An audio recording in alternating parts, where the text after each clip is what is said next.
Gurave Gaurachandraya Radhikaya Tadale Krishnaya Krishna Bhaktaya Tadvaktaya Namo Namaha.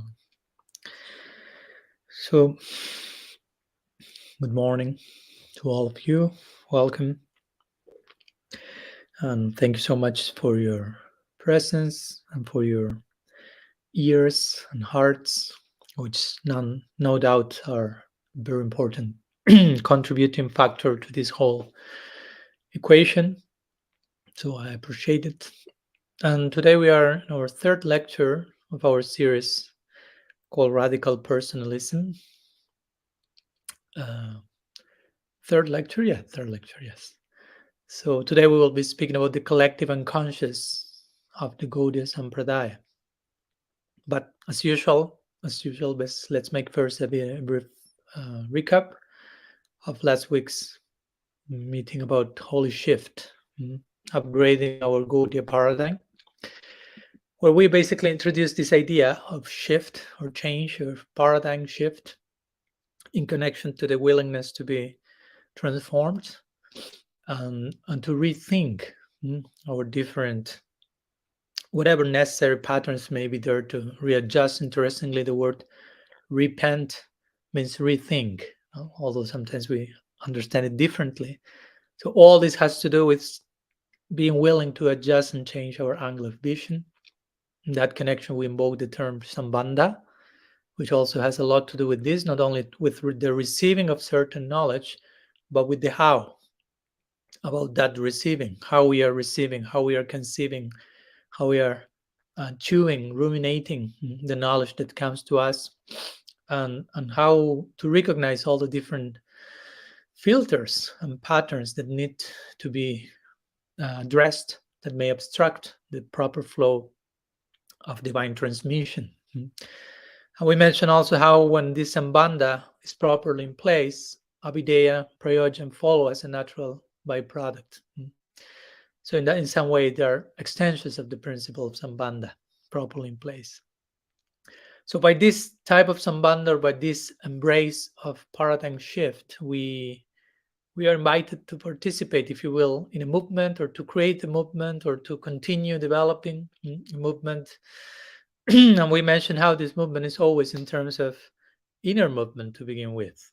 That may take any external form in time, but the movement always starts in the heart. And even if we are 2-3 like-minded fellows, that's enough for having a movement in place. It's not about big institutions or big whatever managerial arrangements. That can be, cannot be, but the actual movement is something that begins from the heart, as we always invoke the idea of Mahaprabhu being himself starting his own movement like a volcano erupting, but something was moving in his heart first. Whatever took shape externally after that, that's a natural byproduct. So we belong to that type of movement, to that type of living school. That's how we define the idea of Sampradaya, as a living school of living prophets or living mystics. We spent some time speaking about the meaning of being a prophet or even a mystic in a way that is more relatable for our particular situation, and it's so for sure totally real and substantial. And basically, as we mentioned, a mystic or a prophet will be someone who is willing to keep the pace with transcendence, because transcendence is ever evolving, ever expanding. And if we belong to a school that points to transcendence, our school should reflect those same values, and we as members of it. And of course, by contrast, we analyze what's the opposite of that, when religion is even used to hide or to deny what needs to be changed, to deny the pattern, to deny the paradigm shift, if you will, that needs to be addressed. So it's important that we, as members of the Gaudiya Sampradaya, we prepare, we prevent, we face voluntarily whatever needs to be acknowledged for us to continue in this ongoing participation in the living school of living prophets, Gaudiya Sampradaya.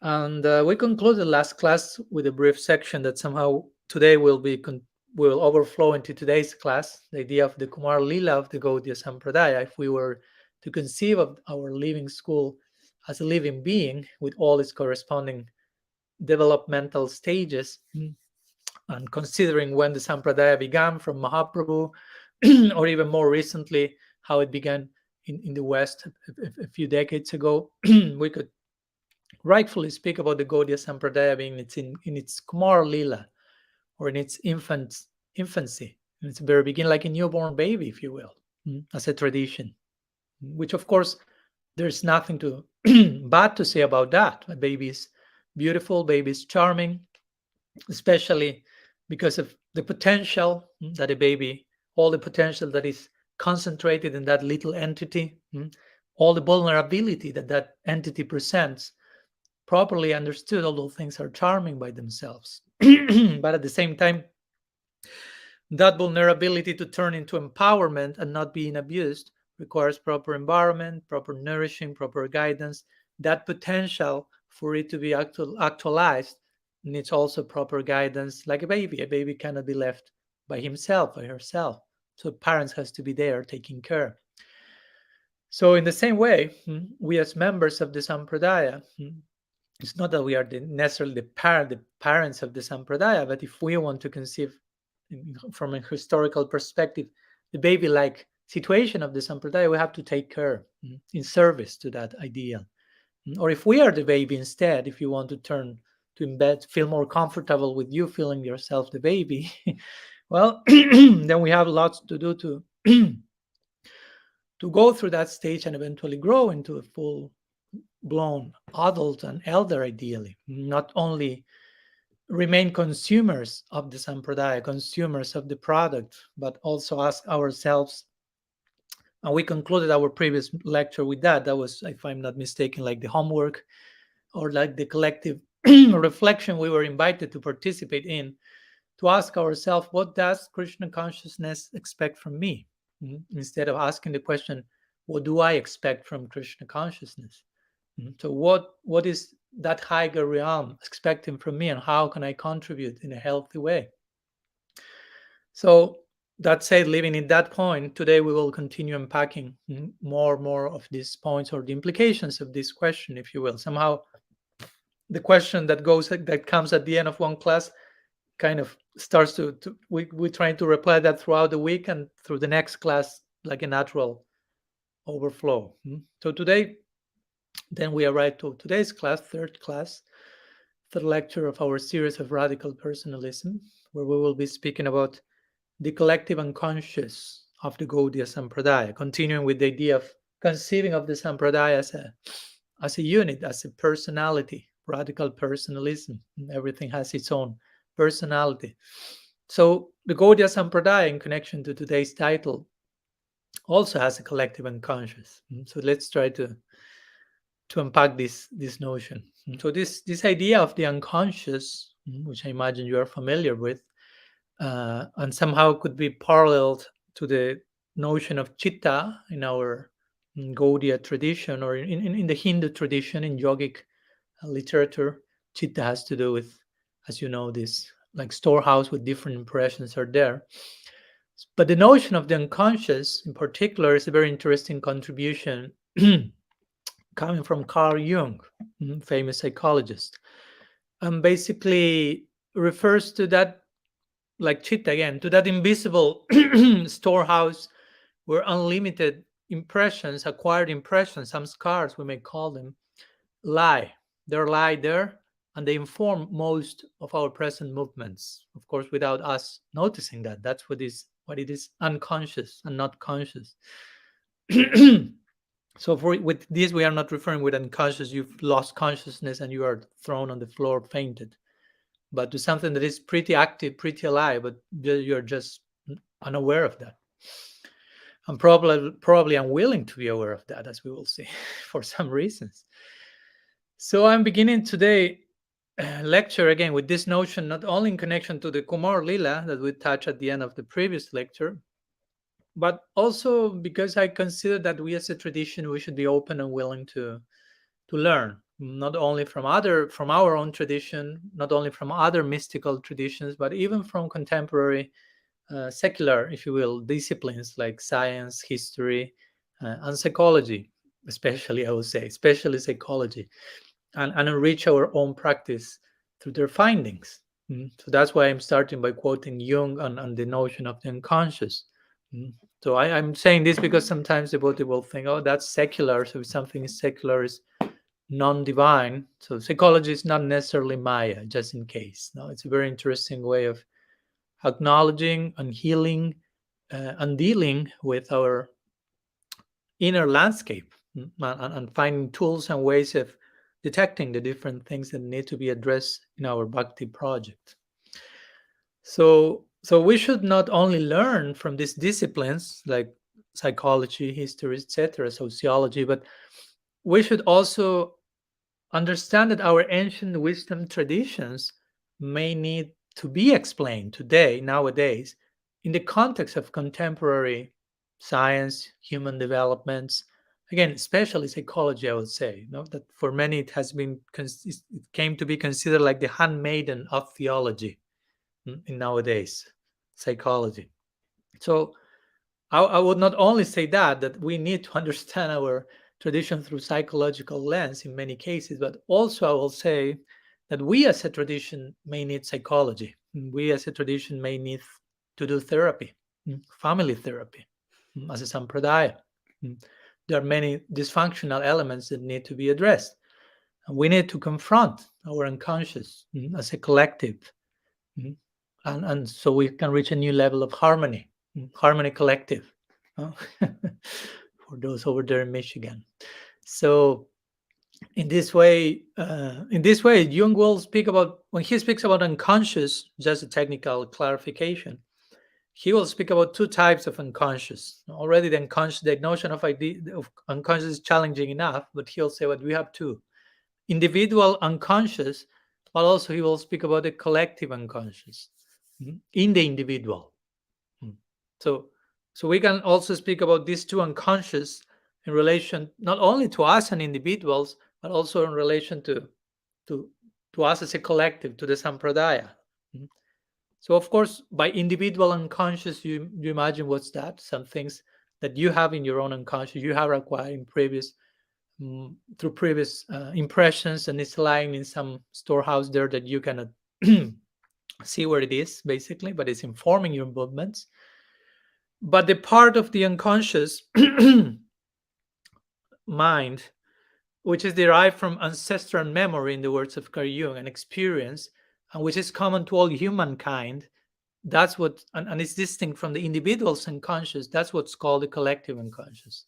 So when we say here like an unconscious derived from ancestral memory and experience, and it's common to all humankind, here we say it's common to our lineage, to all the members of it.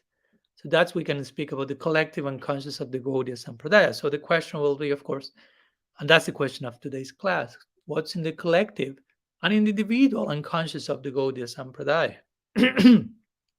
What's hidden in the shed, as I like to define the unconscious sometimes, the bodega, sometimes they call it. What's there, hidden, unobserved, and unconsciously sometimes swept under the rough, because how painful it may be to acknowledge what's there. Sometimes we can call it our shadow, which, as long as it remains there, remember, it's continuing to inform our movements, like it or not. So spiritual life is about becoming aware, becoming conscious. The very movement is called Krishna consciousness. And don't expect to become conscious of Krishna if first you are not willing to become conscious of all the things that are there in the unconscious. No. So Krishna is Krishna consciousness, it's not Krishna unconsciousness. So for Krishna consciousness, everything must be conscious. Everything that lies in the unconscious has to be properly dealt with so that it comes to the conscious platform. So that's Krishna consciousness. So, and here we get again another interesting term coming from Carl Jung in relation to the unconscious, which is the idea of the shadow, the shadow self, if you will. And so what's the shadow? And again, we will find parallels in our own tradition. We are not here just invoking heretic terminology that is completely divorced from our glossary or something like that. So the shadow has, as you may imagine already, the shadow has to do with those things about us again, both individually and collectively, that we don't want to see, basically, and that which, for all intents and purposes, we lose sight of them in our daily awareness. In our daily life, we are not aware of that section, of that shadow. And as you may imagine, this shadow is, of course, closely tied to the idea of the unconscious. You cannot separate basically one from the other. We are speaking about something that is informing every movement almost, know it or not, like it or not. So if we are willing and sincere in our journey, we will be willing, open to become aware of those sections that we know are influencing us, but we are not aware of that. So probably that influence may not be the best, the most glorious one, the most graceful one. So how to deal with the shadow? How to deal with the unconscious? How to deal with this unseen force? How to bring that to the platform of proper awareness? So Jung invokes the term in that context, shadow work. How to deal with your shadow, that's what we will call shadow work, which somehow in our own Gaudiya terminology will be akin to the idea of anartha nivritti, I will say. Because anartha nivritti doesn't just mean some automatical consequence of your engaging in bhajana kriya. It's not that you just practice and automatically all the anarthas go away and you just attain the glory of divine love eventually. But you have to become aware of the anarthas as much as you can, be willing to acknowledge your shadow while you are engaging in bhajana kriya, while you are engaging in bhakti. That's anartha nivritti, not only the result of my bhajana kriya, but the awareness of the anarthas that I'm dealing with in this particular stage of my practice. So anartha nivritti involves a willingness to become aware of the forces and influences that somehow are getting in the way of my present practice. So anartha nivritti again doesn't only mean purification of my heart, but an awareness of all those obstacles. And the obstacles will be, some of them will be conscious. I'm sure we'll have very clearly some obstacles on the conscious platform, but there are many, or most of them are in the unconscious. So of course, how you may not have a clue which are those obstacles. So that implies a willingness to bring that shadow to the forefront, that unconscious to the conscious, to have the bravery, the courage to do so. That's an anartha nivritti also, to engage in your bhajana kriya with that boldness. So that's also another way of speaking about shadow work, to ascertain what needs to be ascertained. So I'm practicing in a realistic way. I'm not practicing just having my own idea of which anarthas do I have to deal with and so on. So without shadow work, without a clear understanding of it to begin with, of the necessity of it, of what's that, many of us can very easily fall prey of different forms of evasiveness, or what's sometimes called spiritual bypassing. Because again, we have so many nice paraphernalia in our devotional world that you can employ all these divine concepts, but just to avoid facing the shadow. Because there are so many nice things, even in the conscious platform, that are worthy of glorification, and that's great. But let's not use those glorious things in our conscious platform to avoid facing the shadow when it's clear that it's required, that shadow work. So let's not employ divine concepts to avoid facing the shadow, to avoid facing pending emotional issues that are getting in the way, psychic wounds, unfinished developmental tasks, so many things. And of course, when I invoke the idea of shadow and shadow work, we may start to tremble a little bit. It may be a little intimidating, because one of the most terrifying things for most of us is to face this shadow, because we are terribly ashamed of that.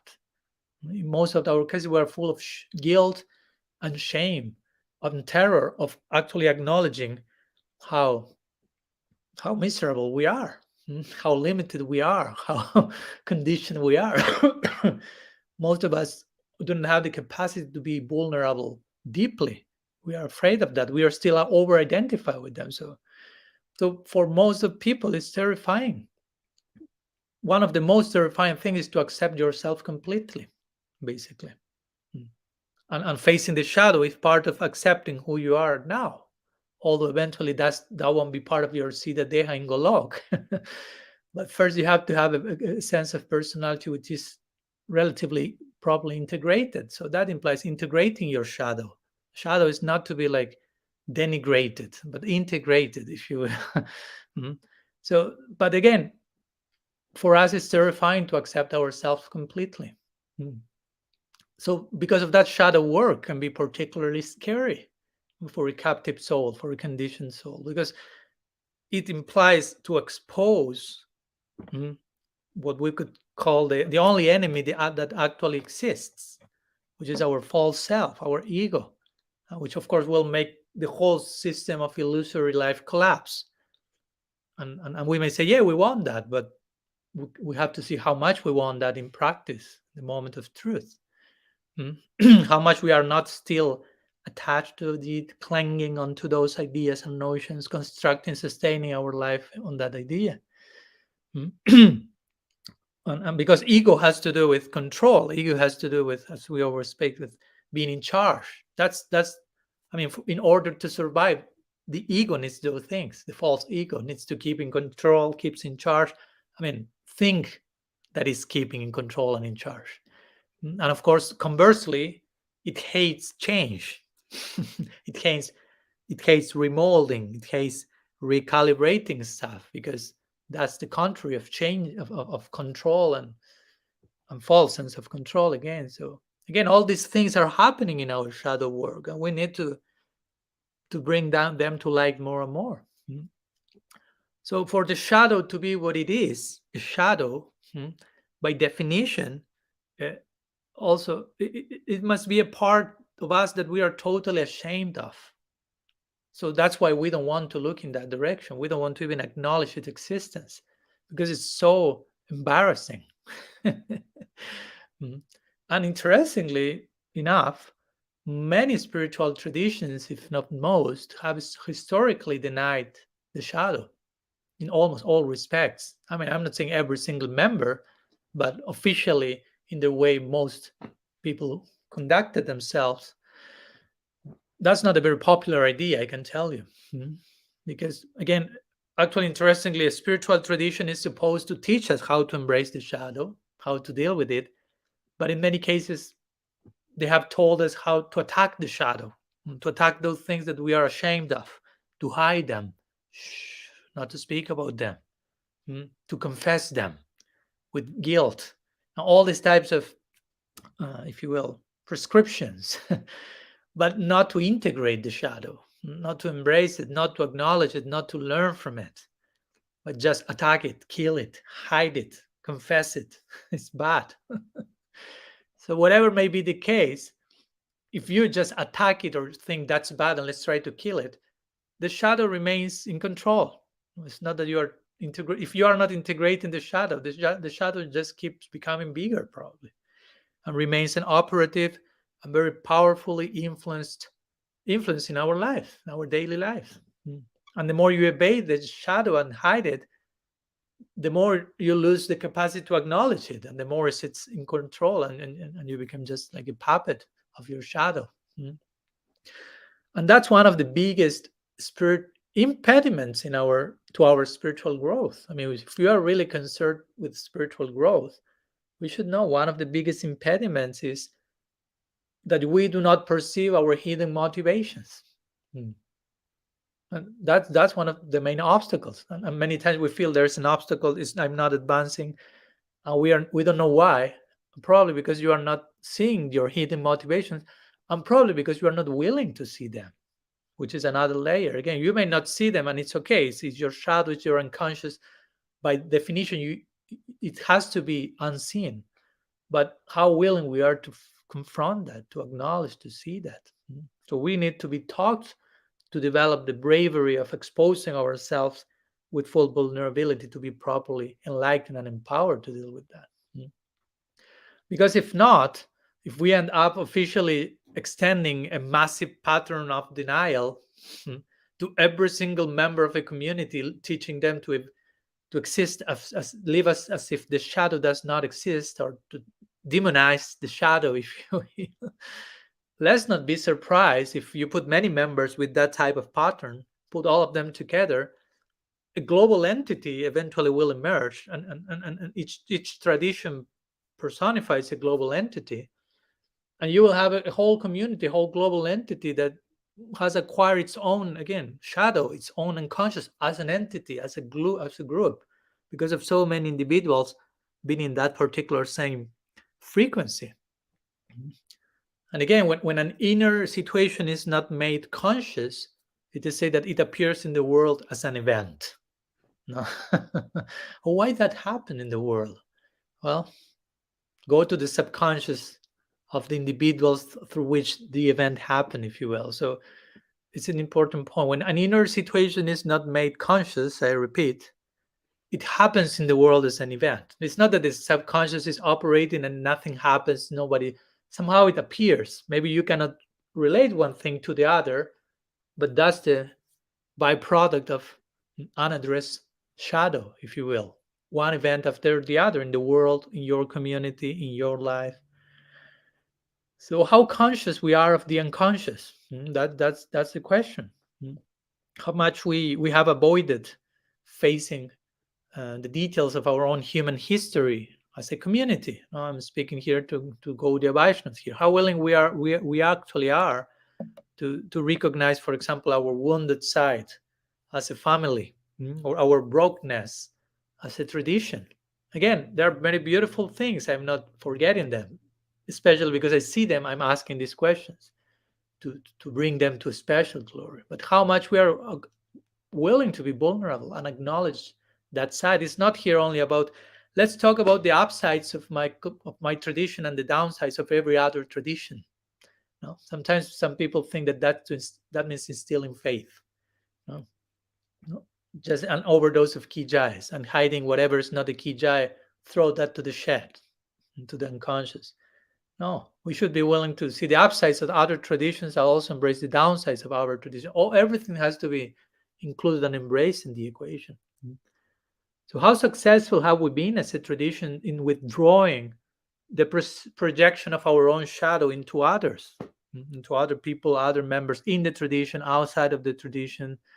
How much we are still trying to hide our own collective shadow by insisting, as I say, on an excessive praise of those things which are indeed glorious, but which stop being glorious when you start to use them as anxiolytics, basically.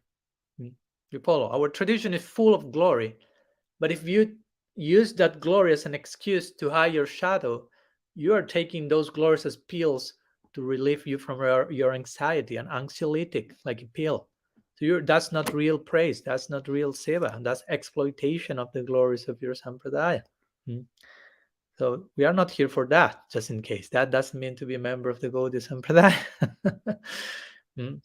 And again, if something is clear to be there, because sometimes, again, what to speak of the unconscious, sometimes we are conscious of things that need to be changed. We are not doing anything. We are just passively witnessing that. And that's a sin of omission. Now, you have the sin of commission, which means you do something that you know it's wrong, and you do it. That's called sin of commission. You are committing it. And then you have sin of omission, which means you let something bad happen when you could have done something to stop it, but you just remain a passive, mediocre witness. So, and generally, popularly, the sin of commission is classically regarded as more serious than the sin of omission, than avoidance. But is that actually the case? I don't think so. Sin of omission can be very delicate, and it all starts in our own inner landscape again. Two things that to begin with, we see, we know they are wrong, and we don't do anything about it. What to speak of what's unconscious? Today we're speaking about the unconscious, of course, but first we have to work with the things that are on the conscious platform and deal with them properly. And again, all it starts individually and gradually extends to the global. Thomas Merton, my dear Thomas Merton, he will speak sometimes of the inseparability, you say, of our own healing journeys and the healing journeys of these different systems in the world. There are so many groups and systems in the world, but they are not separable from our own healing journeys. So our own healing journey is part of the healing of the whole world, in this case of the whole Gaudiya Sampradaya. So in this context, as part of the, of course, concept of radical personalism, we are personalizing, if you will, or giving one identity to the Sampradaya. The Sampradaya is seeing it as a personalized entity. As part of our own individual experience, we are members of the Gaudiya Sampradaya. And indeed, there are different social theories which propose this idea that any grouping of people is more than the sum of its parts. It's not just a group, it's many individuals put together. But it is a group is a system with its own life, an entity, if you will, in many ways, like a person also. So there is place for us to think about the Gaudiya Sampradaya as an entity unto itself. So in this connection, let's try to make that exercise of conceiving the Gaudiya Sampradaya as a person, like we did when we spoke about its Kumar Lila in the last class, a person going through that particular stage. So if the Gaudiya Sampradaya is in a particular stage as a person, in the same way that we as individuals may have some unresolved trauma from the past, and we may first need to acknowledge that, to address it, to heal it, to be in a better shape in the present moment. So in the same way, we could ask ourselves the same in relation to the personality, if you will, of the Gaudiya Sampradaya. So which are those unresolved past traumas that have not been properly acknowledged yet in our Sampradaya, and therefore solved, and that are affecting at present our Sampradaya? Because whatever you have not solved from the past is affecting, defining your present. So which are those things that are hidden in the unconscious of our tradition, in the shade, in the shadow, in the shed, sorry. And again, whatever it's not properly addressed from the past, it's the influence of that is shaping our present. And if it's shaping our present, it's shaping our future. So let's reflect together about that. This is the exercise, the conversation we are trying to have in this series. Now, this series is not so much me speaking to you and instructing the world or being posing as a teacher. It's me approaching all of you in the spirit of having a conversation. Although it may seem that it's me the only one speaking, but of course, that's in the spirit of extending ideas so we can continue evolving this conversation and in introspection, enter into an introspective space, and together think about who we are, where we are, what do we want to be. And that collective introspection, I will say, is probably one of the highest forms of worship and one of the highest forms of communion. Although externally there may be not ritual or not specific form, but the spirit of the togetherness, that's one of the greatest yajnas. That's Sankirtan also. Don't also only think of Sankirtan as bring kartals, mridanga, and that's only Sankirtan. What means Sankirtan? Sam means collective, indicates group. And Kirti means fame. So we are collectively getting together, we are engaging in yajna, Harinam Sankirtan yajna. Yajna means sacrifice. Sacrifice means enter the fire. Fire means tapa. Tapa means turn inwards. Like what Brahma here, tapa means look inside, be introspective. Tapa means introspection. So we are engaging in that fire of sacrifice, of introspection, by getting together and thinking how to better spread the fame of our tradition. Fame means kirti, kirtan. Kirtan has to do with fame, how it's spreading the fame or the glories of a tradition. So for that, we need to sit together, to be introspective, to enter that particular fire. And all that is defined as Sankirtan. If you don't have the type of introspection, your Sankirtan is just musical entertainment. It's not mystical, it's musical at best. So again, it all starts in our own hearts. That's what we are inviting here. That's our one of the many forms of Sankirtan. So on this reflection, this introspection can be developed in communion with others. I mean, we can think by ourselves, but we need each other. It's a social phenomenon. Sankirtan is essentially a social phenomenon. Sankirtan, by its very definition, Sankirtan means you cannot do it by yourself. You can do Sankirtan, as I like to say sometimes. You can do some Kirtan yourself. You pick a kartal and you some Kirtan. But Sankirtan, you need others. We need each other to engage in Sankirtan. We need each other to engage in this collective uh, sacrifice, if you will. So this is what we are trying to do here. Trying to think together about how to best serve our ideal. So anyhow, some first initial words in connection to the notion of the collective unconscious of the Gaudiya Sampradaya, and how we are being invited to work, to do that shadow work. And let's continue, of course, in the same line regarding how we need, as part of our shadow work, how we need to embrace our wounds, so those wounds don't embrace our next generation. So we need to do something with our wounds as individuals and tradition, so we are not passing that like inheritance to the next generation for them to solve them, to put them as an extra luggage to whatever they already have.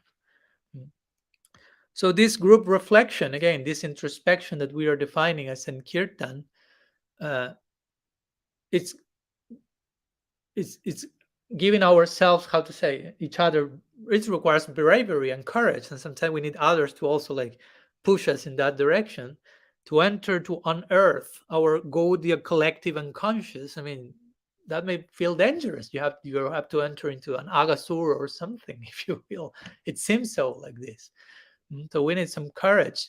So in this unearthing of our own collective unconscious, we may find some painful things, painful stuff that first need to be accepted before that's healed again, even.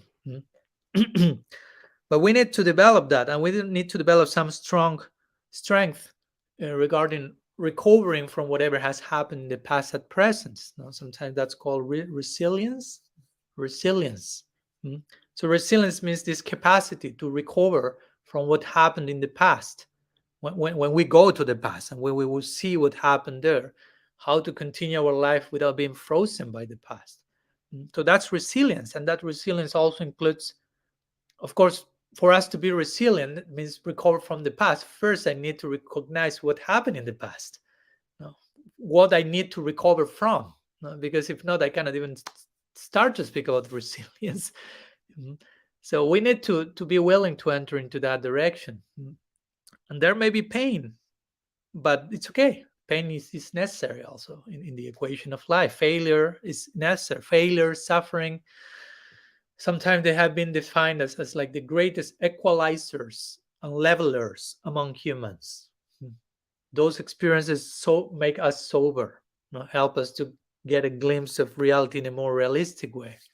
And many times, interestingly, success is the exact opposite of that.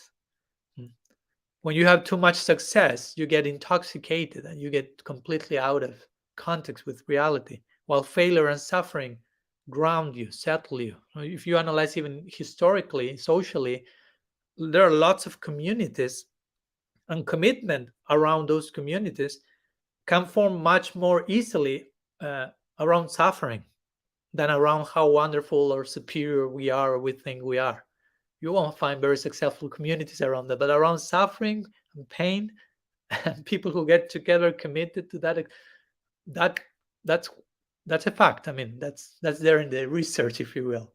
So suffering is there to make us greater in the good sense of the term. Nietzsche will say that in his famous book Beyond Good and Evil. He will speak about the discipline of suffering. I mean, we are not promoting masochism, but the discipline of suffering, he will say, of great suffering, even not just suffering, but great suffering. He will say, do you know that only this discipline has created all enhancements of man so far? Like you take away suffering from human history, and probably you're taking away all the great attainments in human civilization, in big part at least. So suffering is having a purpose there. So don't develop some rejection mechanism toward that. Another way of speaking about this, and again, all this is getting putting together ideas so we don't are afraid to enter into that shed and to deal with that unconscious, to recognize our wounds. In the secular world, there is one concept called transformational conflict. Mm. So the idea is conflict basically is there to transform you. It's not something bad, it's something to embrace so we can be transformed. The idea is that a crisis is like a veiled opportunity, like to redefine, to reestablish a higher standard of relationship with everything, sambandha, for all involved. Of course, first, for letting the crisis transform you, first you have to acknowledge that there is a crisis. And remember, the word crisis is not a bad word. That's when we spoke about what shines in the darkness. Crisis means turning decisive point. So that's great. Of course, that's scary if you don't want to be responsible, or you are afraid of being free because you have to take responsibility. But crisis is a great portal, turning decisive point. So first we have to acknowledge the crisis, and only then we can learn to mourn and weep over the crisis in a proper way before we try to solve it comprehensively. So we shouldn't skip any of these stages. So crisis is not a bad word. Probably crisis has some root with Christ, Krishna, you never know.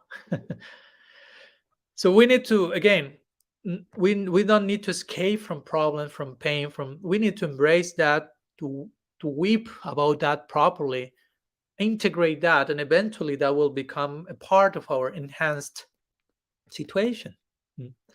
So this weeping that we are speaking about here actually could be seen as a middle point, and it's important, these middle points between blaming and denying. No? When a problem knocks your door, no, you may deny the problem, or you may acknowledge the problem but find immediately some outside enemy to blame. And those are two extremes totally undesirable.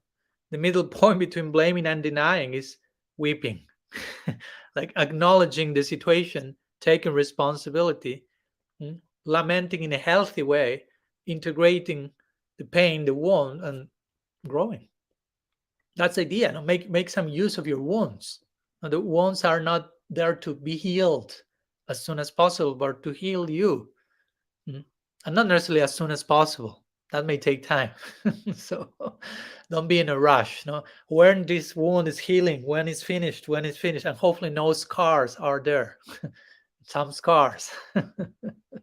Not necessarily. No, maybe the wound has to remain there for some time to teach you something. So we have to be open to that. We have to grow to understand these things. No? And of course, I'm saying this to me. I'm talking about this, but of course, how you understand them and leave them inside, there's no limit to that. So there's so much more to do. So we should be able to use our wounds to redeem ourselves. Try to think in that way, to redeem ourselves and to redeem others around us. So if there is pain in our past, in our history as individuals, as tradition, let's use of that as a redemption tool, if you will. No, do not weaponize your pain, basically, through the various tones of victim consciousness. We are not about that. Now, when pain comes, that's the option. You can become a victim. You can weaponize your pain and start to demonize everyone around you, or you can become a hero in the proper sense of the term and redeem yourself and others through the wound. So we should learn to embrace the wound, as I'm saying. So we don't make others have to embrace that in future generations. Like a parent, if a parent, a father, mother are not properly dealing with their own thing, they're passing it on their children. And that becomes a generational trauma, basically. So we need to embrace the wound. And then after we embrace the wound, we acknowledge it, what may be unsolved in our unconscious. Then we can sit and cry for what it is, from the wound as it is, as part of our healing process. The weeping is part of the healing process. And again, with Gaudiyas, we may define our tradition as a tradition of tears. There are so many tears in our tradition, so many ecstatic saints crying and lamenting in divine separation. But before attempting that, and that's not something you can just like an attempt. Okay, I will try to attempt not doing it like Raghunath Das Goswami, whatever. You cannot attempt to sit and cry in separation from our beloved Krishna. But before even attempting that, or before reaching that, first we must learn to invoke another set of tears, if you will. So which is that let's cry for those wounds which need to be taken into account, both individually and collectively. And through that cried wound, if you want to call it like that, through that, let's gain full access to the next stage we as a community need to enter, whatever that may be. So we can advance through crying, through weeping. That's our vehicle. That through that water that will be advanced in a fluid way, carried by a sea of tears, corresponding tears to each particular stage. So remember, wounds don't need to be healed. Wounds are there to heal us. Allow that to happen. Allow your way of thinking to allow that paradox, as counterintuitive as it may sound. It makes sense on a deeper level. So I feel that we as a tradition, we Gaudiyas need to be further thought about all this, about entering into that space, which seems dark, which seems embarrassing, which seems to the ego, weak, and all this stuff. And we would like more to think in terms of going up. But before going up, we need to go down. Before ascending, we have to descend, if you will. So I think we as Gaudiya, we need to be talked more about not so much the language of ascent, going up, meritocracy. I'm doing and chanting my 16 rounds, following my 4 regs. Golok is waiting for me there. But we should be talking more about the language of descent, as some will call it, entering into that shadow land, if you will, and to enter willingly, trustingly into those dark periods of life. To have the courage to embrace that. Again, these dark periods are good friends, are good teachers. They are not monsters. We may feel them as monsters, but that's our own filter. So, in other words, these situations like this, problematic situation, critical situation, whatever it may be, things to be solved, are inviting us to grow.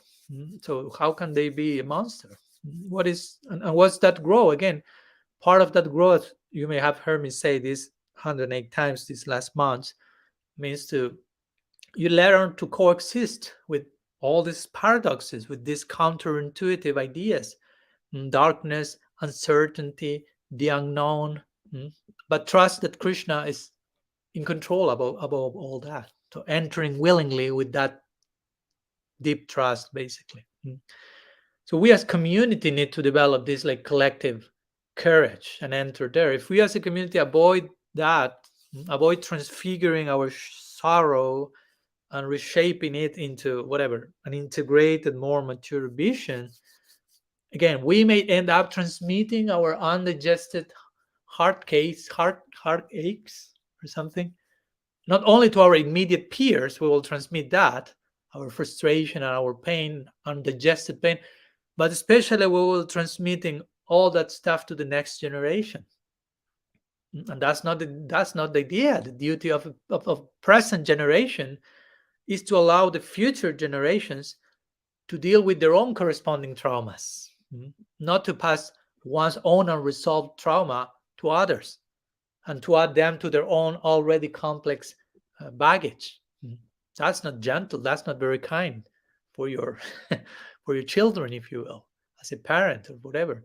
So in our present times, there is a clear emergence or emergency. I don't know how to call it, but let's say emergence, emergence, through which I've seen younger generations of Gaudiya Vaishnava expressing their unwillingness to swallow the generational trauma of their progenitors, let's say like that. I'm not saying that the progenitors are passing out with bad intention, but just even unconsciously, because so many of this is in the unconscious. Because again, the younger generations have their own generational trauma to deal with. So they will say, why you are throwing on me your own generational trauma? That's yours. You need to solve it yourself. That's not parampara. Again, the Sanskrit term parampara refers to the passing down of wisdom, knowledge, revelation, insight, and new revelations always from one generation to another. And the system becomes updated and upgraded by each member. Mm. Parampara doesn't mean passing unresolved trauma to your descendants, but sometimes that's happening in the name of parampara, and that's embarrassing. So you follow my point. Even in that sense, we could say that any wisdom that is imparted through parampara should ideally be at least partly the result of one's resolved traumas, not unresolved traumas. So what I'm giving to you is the result of my resolved traumas in the form of wisdom and insight, so you can receive my resolved trauma to deal with your unresolved trauma, and not throw on you my unresolved trauma, so your unresolved trauma becomes even more unresolved. No, that's not parampara. So parampara means, again, the result of your own resolved trauma, your own your acquired experience and maturity, which is extended to younger representatives, so they are better equipped to tackle and integrate their own generational issues and so on. So we should be concerned with that. What we are doing as a sampradaya, what we are passing on to the next generation. You have to be thinking about those things, not just about you and what's going on now. That please, then let's not be so selfish, so narrow-minded. So we should be. There's one term by Erik Erikson, which is the generative person. Generative person is not someone who generates stuff, producers, but generative means someone concerned with the next generation. So the person is not just concerned with me, myself, here and now, but with others, and not only now, but in the future. And for that, I'm traveled to the past. So that person says to be living in what's sometimes called deep time. They are not just in the present, in their own small time, in my own small bubble of what's going on around me. But that person is living in past, present, and future all at once. They are in the present, but they are learning from the past. They are living in the present, and they are concerned about the future. So they don't lose sight of any of the three phases of time, and they're working from that place. That means a generative person concerned with the other generations, the future, but also with the past and the present. So it's from this unique generative position that we can actually generate whatever changes we need to invoke today, in a fearless voice, in a fresh voice, with the boldness and with the creativity and originality, I will say, that so much characterize our glorious ancestry, if you will, our past acharyas. They spoke with that type of voice, fearless voice, bold voice, but also creative, humble, original, brave, loving. So we should be brave, compassionate, empathic, everything at the same time when speaking. This is like Prabhupada Bhaktisiddhanta will say in his almost his very last words, speaking inspiring his followers to speak akaitava satya katha, which means speak always the truth, free from all types of cheating, following this idea of dharma prajita kaitavo from the Bhagavatam. So he stressed this with great enthusiasm and in a fearless voice. Always speak the truth. And truth means full truth, not half truth, 3/4 truth, but full truth, full blown, full fledged. So that's how we should do. I mean, we should not be whimsically criticizing what others are doing, but we should also stop being so afraid of breaking rules that made perfect sense in the distant past, but are no longer sustainable today. So we should fear repeating the failures of the past and present in the uncertain future. I mean, we should be fearful of that. Again, what we are giving to our next generation. So as I say, with the same, we should show the same creativity, freshness, boldness in our time that our ancestors expressed in their time. So we should wonder what shape creativity, boldness, freshness have to take today for us to continue honoring their legacy. So we shouldn't merely tend the thumbs of the prophets, as they say. We should become prophets ourselves, as we spoke already. That's radical personalism. Mm. So anyhow, some words regarding this idea of embracing our wounds, so we are not passing them to next generation, to the next generations. So let's enter the last section of today's talk. Thank you for bearing with me. Which, of course, in this connection, also some words about orienting our practice in a positive way, in a constructive way, and being present in the present, but concerned properly about past and future as well. So again, we do. If we want that the movement grows, our movement Gaudiya Sampradaya grows, expands. I hope you say yes, but I hope that you also understand that the growth is not necessarily in terms of physical size and numbers.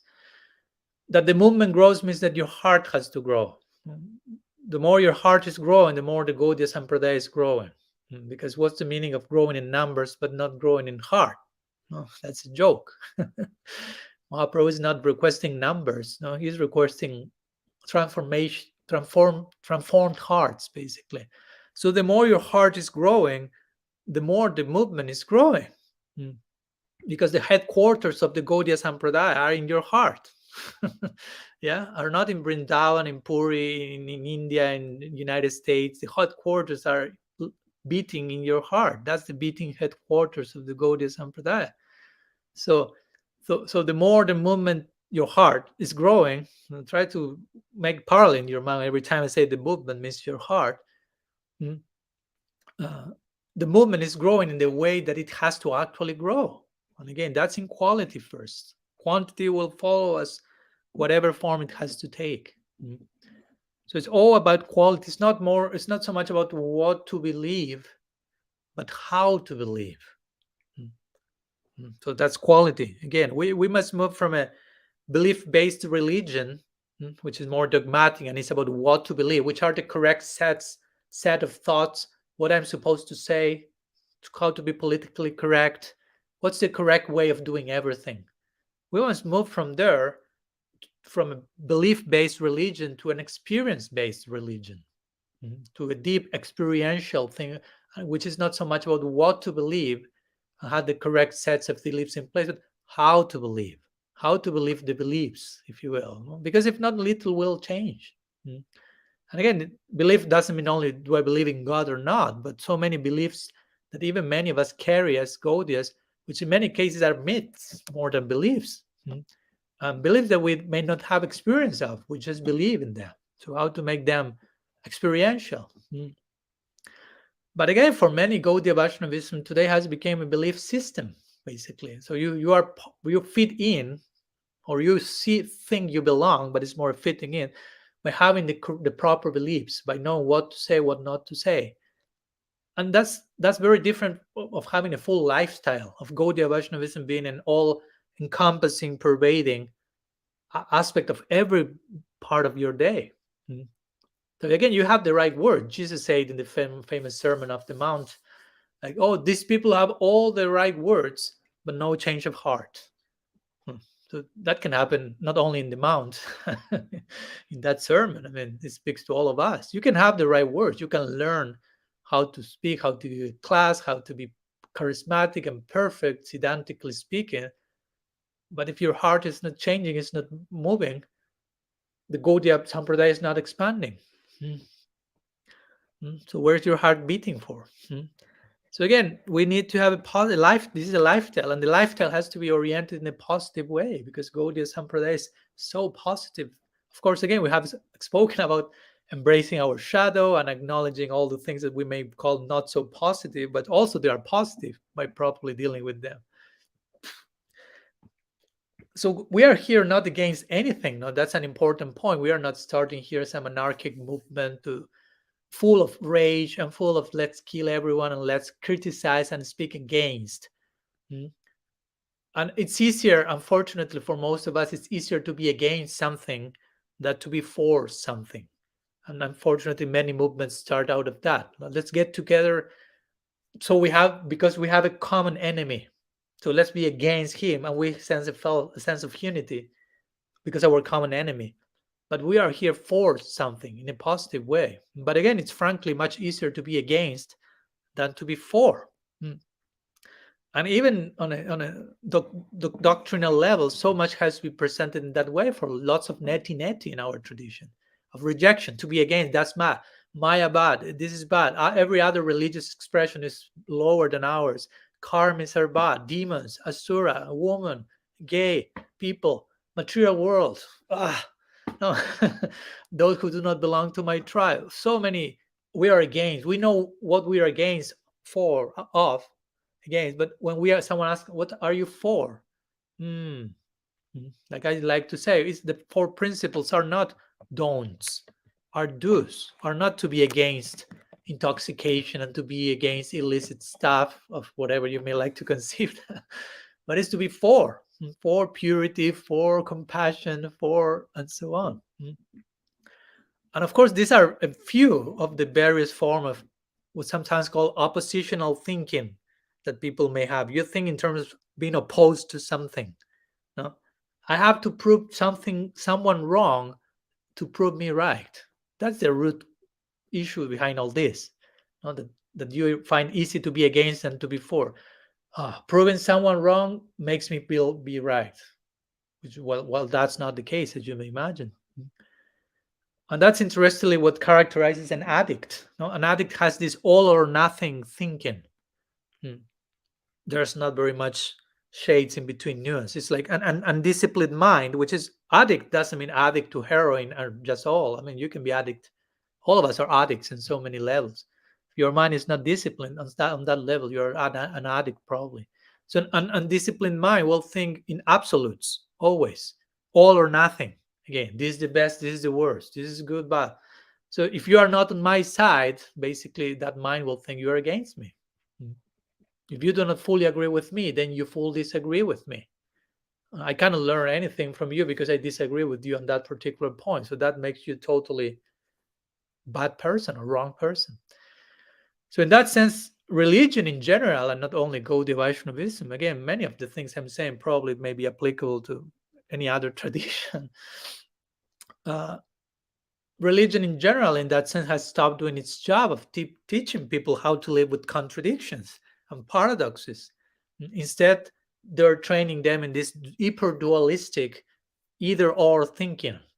And of course, on a daily basis, we need to deal with contradiction in a more realistic way. We are facing dozens of unresolvable contradiction on a daily basis. It's not that contradiction happen once in a year.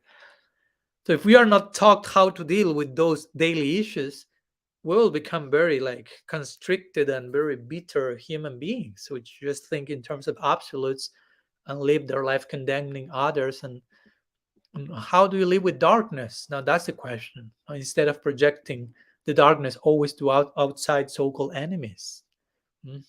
So we need to learn a few things in this connection. And again, I'm saying when I say we, the first member of that we is I.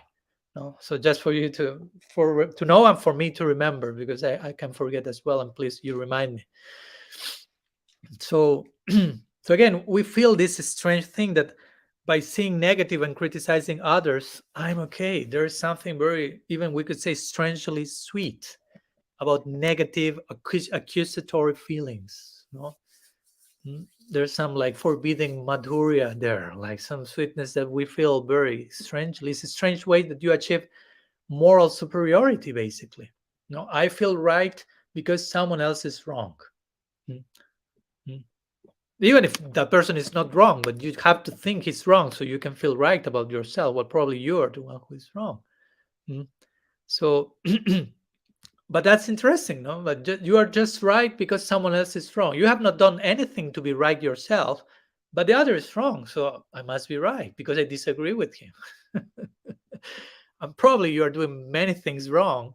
But the only way you have to justify them is showing how someone else is much more wrong than you.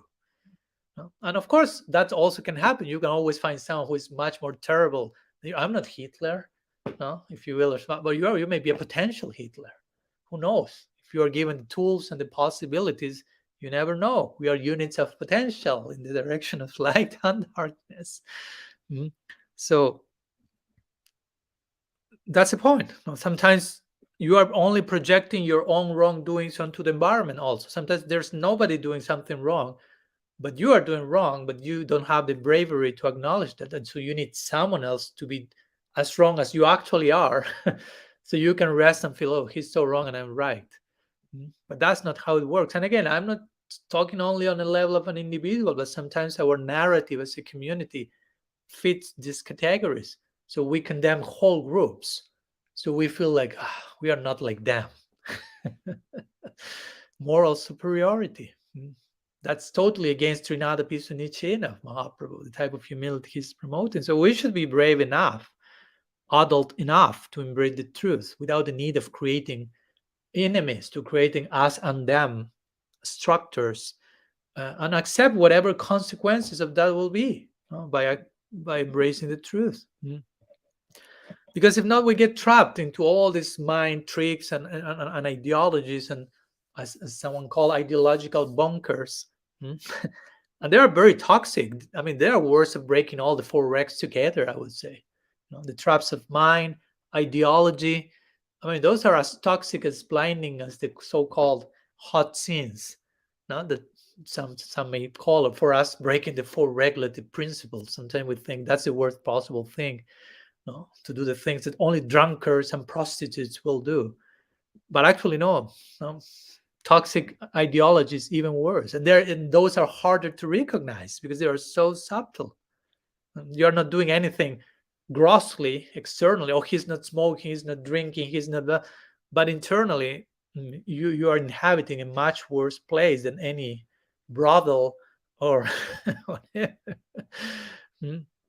Like an example of that. For example, you may have an unresolved, unacknowledged trauma. Again, let's apply that to an individual and extend that to the global entity.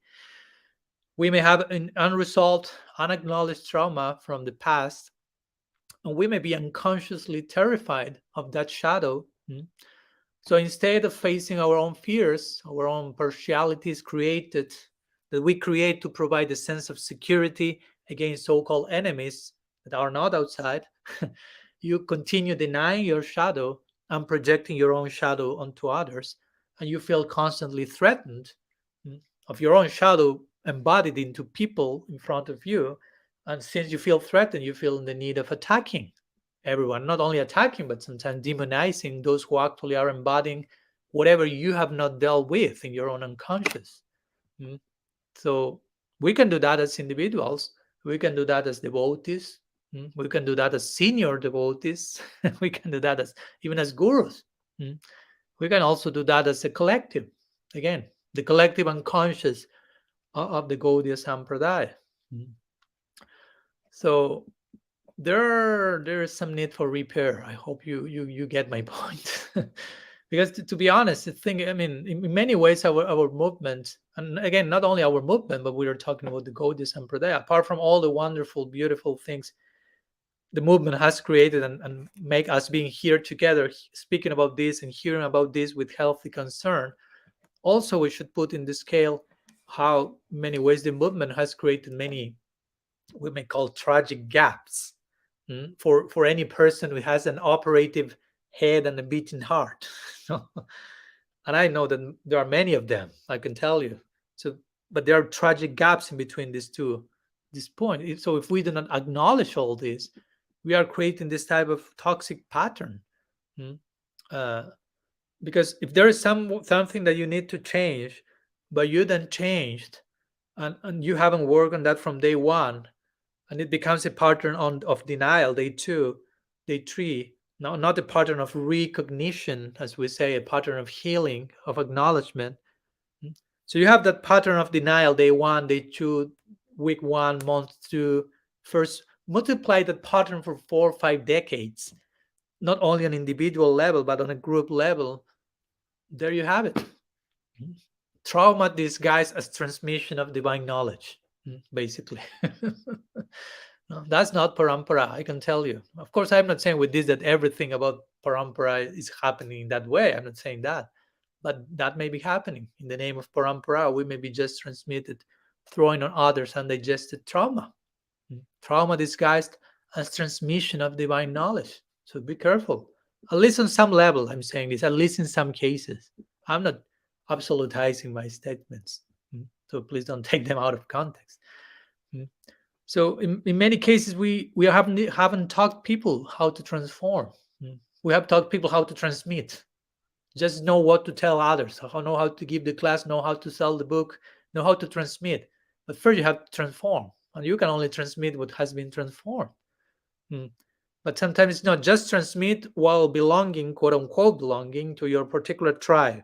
So this is a tribe narrative, and that's what you have to say. And again, this is not belonging as we have been talking. Belonging is a deeper thing. Fitting in is the superficial sense of belonging. Because sometimes when we think belonging, we think in terms of belonging to the right mission, belonging to the best guru, all in terms of ego validation, an ego trip, basically. But belonging has something to do with something else, as I like to make a play of words. No, belonging has to do with where's my inner longing, where's my bee, as a longing. I have to be a bee. I have to become a bumblebee in longing. That's where I belong.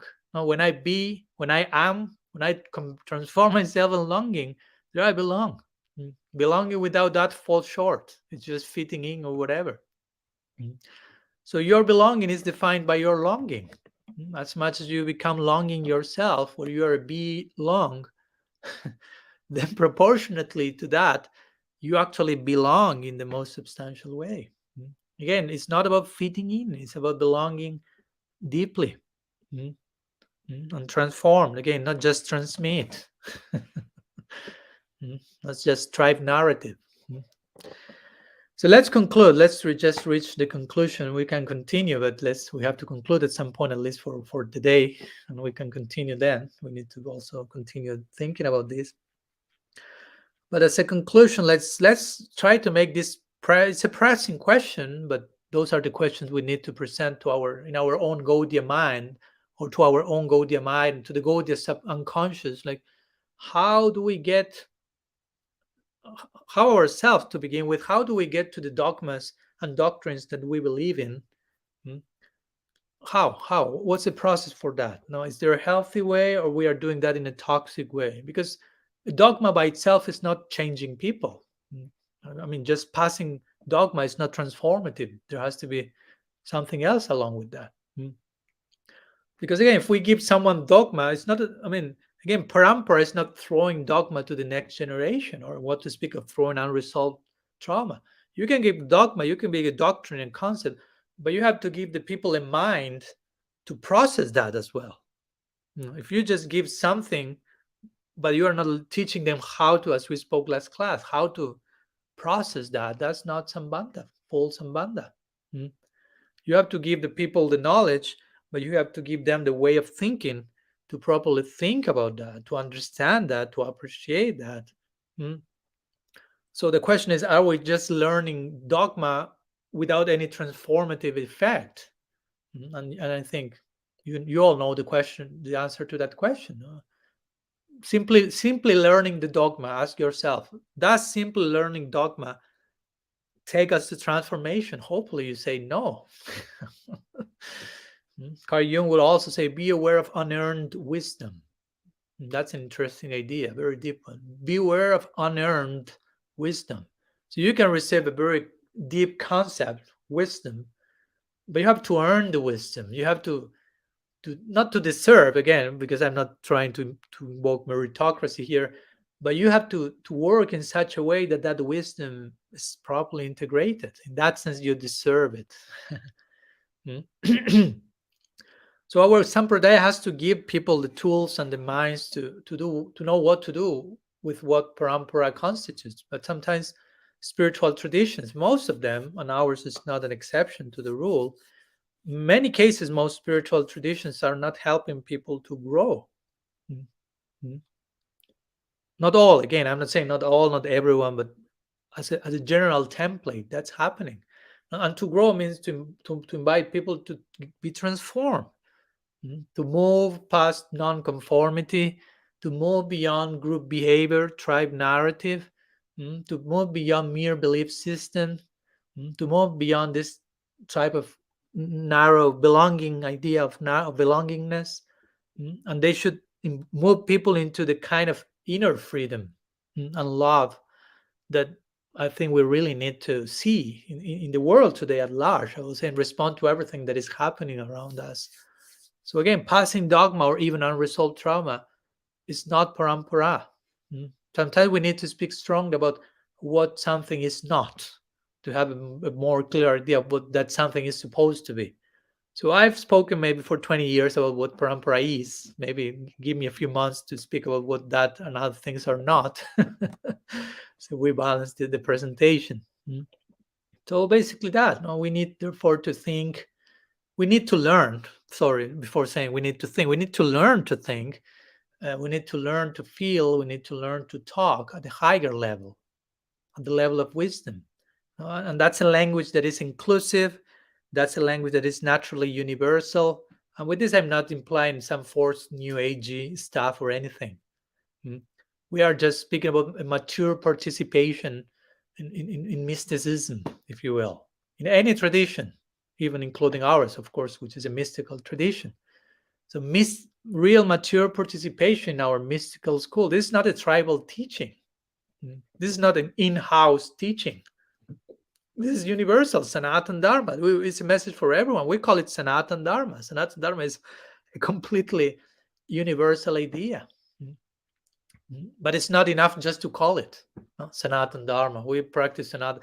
We must embody Sanatan Dharma from tip to toe. From tip to toe. Not only one of the tips, one of the toes. No, from tip to toe, embody Sanatan Dharma. And again, please don't forget, just before concluding, please don't forget, I'm saying each and every of these words and things because I love Gaudiya Vaishnavism, not because I leave Gaudiya Vaishnavism. This is not about me leaving or none of us leaving Gaudiya Vaishnavism, but us loving Gaudiya Vaishnavism. And because I love it, it hurts me to see it being misrepresented, basically. And of course, again, the pain of misrepresentation starts at home by seeing my own misrepresentation of it on a daily basis in so many ways. And it's painful. And I have to learn to acknowledge that and to mourn and weep upon that, as I've been talking about. So, again, whatever I'm sharing here with you applies first to the speaker. But again, if anything touches your heart, the headquarters of the Gaudiya movement, then let's make it all happen as much as we can in the service of these wonderful ideas that have been handed down to us and that continue to reach our hearts in so many ways. So anyhow, some thoughts today we want to share in the context of the collective unconscious of the Gaudiya Sampradaya and all that can be extracted from that, and not all, of course, just a little bit of that we share today. And we will conclude here. As his homework, if you would like to join us, because it's a collective work, Sankirtan, remember, collective reflection, not only during the class, but during the week until the next class and during each day and during our life. Let's reflect on individually, but also as a group, knowing that others are reflecting along with you. Which are the things that you feel? Let's take personal responsibility. Which things you think should change? You feel should change, can change in the present situation of our sampradaya, and begin changing them in your own situation on a level that you can start without being overwhelmed that it's not sustainable. So try to develop that type of commitment with the idea. Okay, what should be changed? What should change? Because we can be speaking about that all day.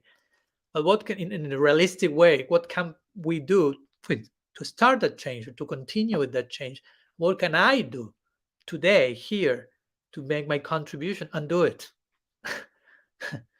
So it's not just about words, or it's just not about even constructive criticism, because constructive criticism implies a commitment to action. So anyhow, that will be today's homework, and gradually, hopefully, the topic of today's lecture will accompany us this week and overflow in the next week's lecture. So next class, next week, the title, or basically the idea, will be reasons to remain, or live as a Gaudiya Vaishnava.